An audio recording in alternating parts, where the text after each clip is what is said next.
Makalipas ang 3 araw ay pumunta na ang team ng Sohoku High sa National High School Kanagawa Tournament Inter-High Bicycle Road Race. Pagbaba sa sasakyan ay nagulat si Onoda sa dami ng tao doon at nakaramdam ito ng kaba nang maalala na 120 siklista ang makakalaban nila. Para kay Kinjo ay magiging sing-init ng panahon ang gaganaping karera pero sinabi ni Teshima na naroon lang sila para tumulong at ang kailangan lang isipin ng 6 ay ang manalo sa laban. Niyaya na ni Naruko si Onoda na magpalista para makuha na umano nila ang mga tag nila pero kabadong-kabado pa rin si Onoda at tinanong kung paano pag nahulog ang tubig niya. Sinubukan itong pakalmahin ni Naruko at sinabi rin ni Makishima na kung sakali mang mahulog ang tubig ni Onoda ay pulutin lang nito dahil hanggat alam nila ang layunin ng team nila ay pwede itong makabawi sa nasayang nitong oras. Ipinaalala rin ni Makishima ang layunin nilang manalo ng magkakasama kaya nilaksan ni Onoda ang loob niya dahil may isa pa siyang layunin ang maibalik kay Manami ang tumbler nito. Nang mga oras na iyon ay nagbibisikleta pa lang si Manami papunta sa National High School dahil naiwan ito ng bus nila. Maya-maya pa ay hawak na ni Onoda ang number tag niya at dahil baguhan ay ipinaliwanag ni Makishima kung ano ang ibig sabihin ng mga numerong iyon.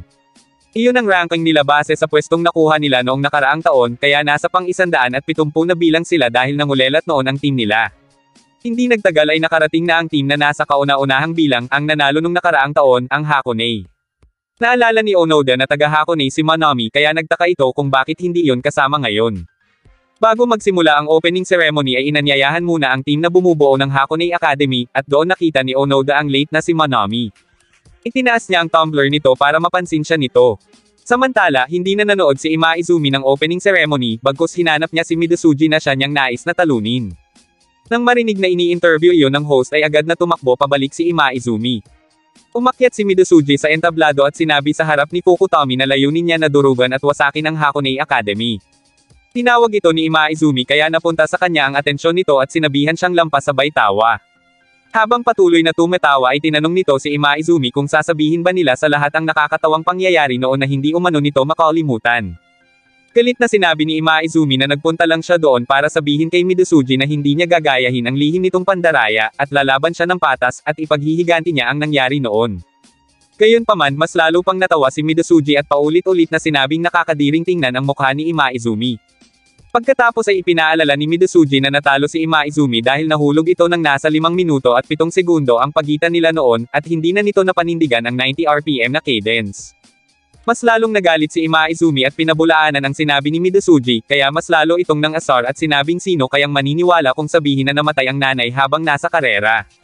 Tawang-tawa si Midosuji habang naaalala umano nito ang itsura noon ni Ima Izumi at ang biglang pagbagal ng takbo nito, at sinabing kung siya yun ay hindi siya titigil sa pagpedal dahil lang sa nalaman na namatay na ang nanay niya.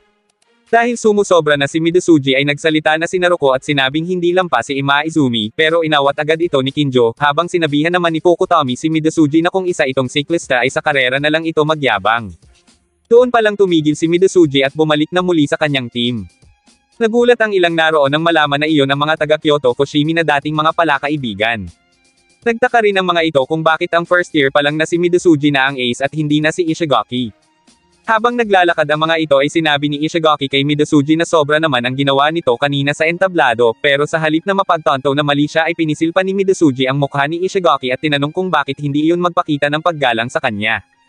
Gayunpaman tiniis at pinalampas lang iyon ni Ishigaki, alang-alang sa kampyonato na nais nilang makamit sa pamamagitan ng ace na si Midosuji.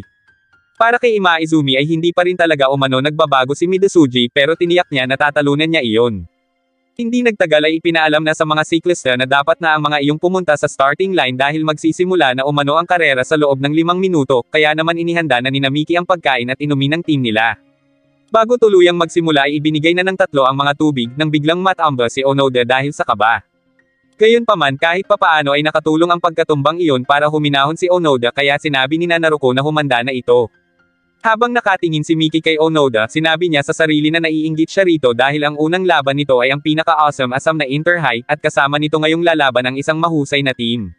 Tinawag ito ni Miki hindi para sabihan ng good luck dahil isang karera lang ang haharapin yun sa buhay kaya sinabi niya na magsaya lang ito. Tumugon si Onoda at pagkatapos ay sinabi nito sa sarili na papadyak siya ng walang humpay para makasabay siya sa mga kateam niya. Hindi nagtagal ay sinimula na ang unang araw ng Kanagawa Inter-High Road Race kaya umarangkada na ang unang hanay. Habang nagaganap iyon ay nakaramdam na naman si Onoda ng kaba kaya inakbayan ito ni Naruko at sinabing sumabay lang ito sa agos. Sinabi naman ni Ima Izumi na huwag itong masyadong kabahan dahil ang unang 2 kilometro ay parade run pa lang. Ibig sabihin ay papadyak lang sila sa kapakanan ng mga manunood pero wala umano iyong kinalaman sa magiging laban nila. Magiging mahirap umano ang mga ruta sa unang araw na iyon sapagkat karamihan sa daan malapit sa baybayin ay puro patag kaya medyo matatagalan umano ang pag-arangkada ng isang climber. Gayunpaman, sinabi ni Naruko na ibigay nila ang lahat sa 3 araw nilang pakikipagbuno. Kailangan nilang maging malakas, matalino, at buo ang loob dahil maganda umano sa pakiramdam kung sama-sama silang manggenguna sa finish line sa 3 araw ng magiging laban nila doon.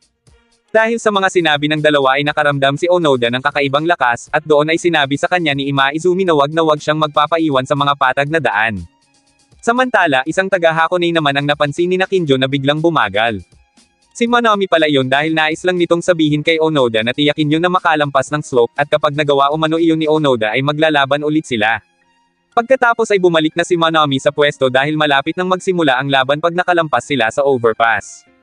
Nilakasan lang ni Onoda ang kanyang loob para makipagsabayan hanggang sa iwinagayway na ang puting watawat na siyang hudyat ng pagsisimula. Mapapansin na talagang binilisan na ng mga siklista ang pagpedal nila na animoy de makina ang mga bisikleta nila. Sumabay na rin si Naruko sa kapwa niya sprinter na si Tadakoro at sinabing iyon na ang pagkakataon para makilala sila pero pinayuhan ito ni Tadakoro na alalay lang at wag muna umano itong bibirit hanggat hindi siya sumisenyas. Sinabi naman ni Makishima kay Onoda na iyon na ang simula at doon ito makikita ang iba't ibang uri ng mga sprinter.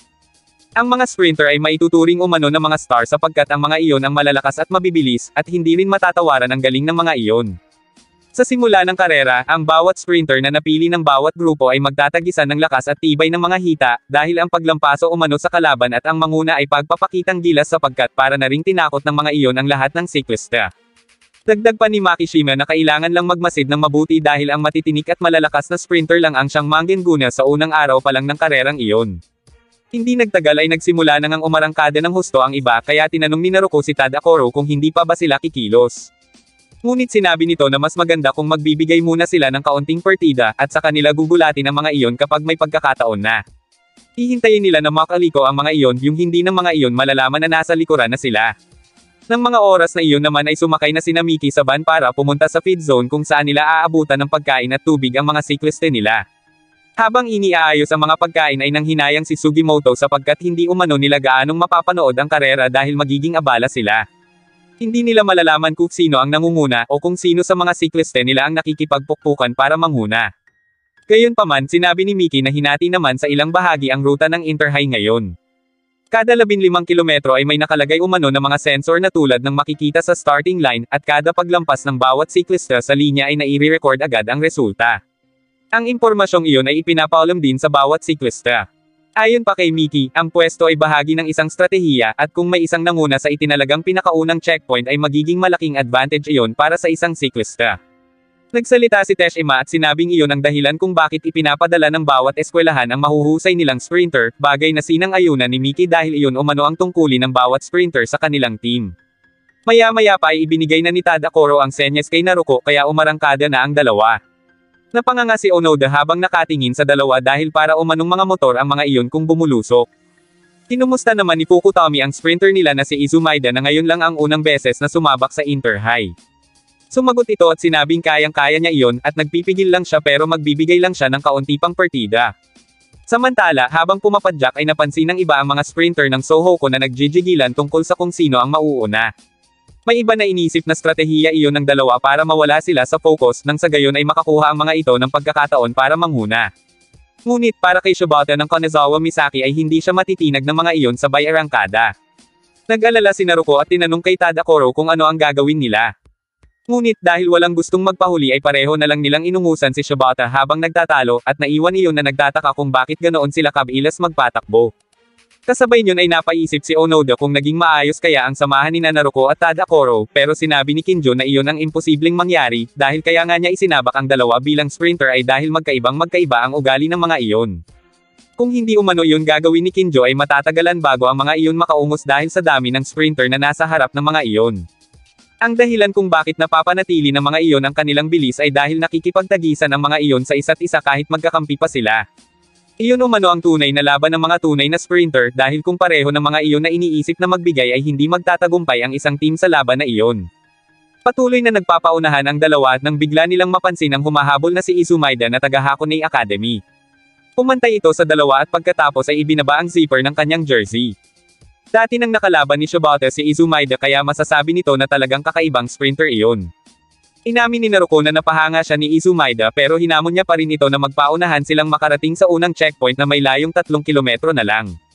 Ngunit pinigilan ni Tadakoro ang dalawa bagay na ipinagtaka ni Naruko at sinabing dapat nga ay umusan na nila iyon para mauna na sila. Inalam ni Tadakoro kung bakit hindi umano nagtutugma ang abilidad at pwesto ni Izumaida. Sumagot ito at sinabing kinailangan nitong magbago ng konti para maipakita ang tunay niyang galing doon sa Inter-High. Ikinwento ni Izumaida na noong panahon na wala pang laban ay masusustansyang pagkain ang kinakain niya, at bago pa lang umano magsimula ang tagsibol ay sinimulan na niya ang pagpapapayat kaya masasabi niya na matagal na panahon din siyang naghanda para doon. Iyon siguro umano ang dahilan kung bakit hindi nagtutugma ang kanyang pwesto sa kanyang kakayahan. Habang patuloy na nakikinig sa kwento ni Izumaida ay nakikinig lang ang dalawa hanggang sa bigla na lang itong umarangkada, bagay na hindi inaasahan ng mga ito. Dahil doon ay mas binilisan pa ng dalawa ang kanilang pagpedal habang sinasabi ni Izumaida na itinataas niya lang ang zipper ng jersey niya kapag nagsiselusyon na siya pero sa mga oras na ito sa tingin niya ay hindi pa niya kailangan na itaas ang zipper niya.